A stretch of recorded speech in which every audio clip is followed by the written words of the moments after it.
So I want to share a quick story. This happened a few years ago. We were working with a brand new relationship. The husband was a busy doctor, and they had two daughters, one of which was special needs. In the process of the financial planning relationship, we explained that we want to make sure that we look at your estate plan, which is an important component of your total wealth management picture.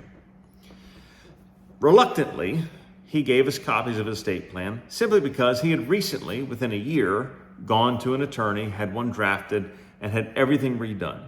So in his mind, he was completely confident that there really was no need for us to look at anything.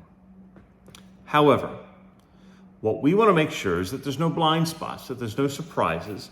And what we found was that, yes, while the estate plan was magnificently done, the attorney did a great job.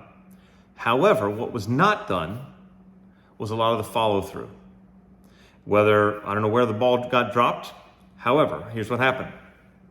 He wanted, in his estate plan, all of his assets to pass to the one daughter who was not special needs, because his special needs trust, which benefited the special needs daughter, was going to be funded through life insurance. That all makes sense? That's great. However, when we looked at a life insurance policy, the primary beneficiary on the policy was his wife. The contingent beneficiary was the special needs trust. Okay, makes sense? That's what he wants, right? No, because what would have happened is that because his wife was the primary beneficiary on the life insurance policy, had something happened to him, that policy would have paid out to her and become part of her estate. And her estate plan was written in a mirror image to his, where all of the assets would have gone to the non-special needs daughter, and the special needs daughter would have been funded in a special needs trust through, you guessed it, life insurance.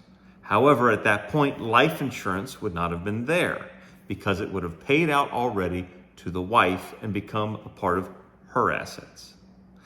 It was a clear example of, even though they had the best of intentions, even though the attorneys did a great job, when you don't have the right follow through, and if you don't have someone overlooking the entirety of your financial situation to minimize the blind spots and to make sure that things are being done and the I's are dotted and T's are crossed, you could run into issues.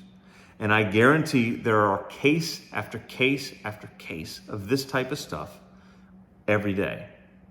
So I encourage you, take a fresh look.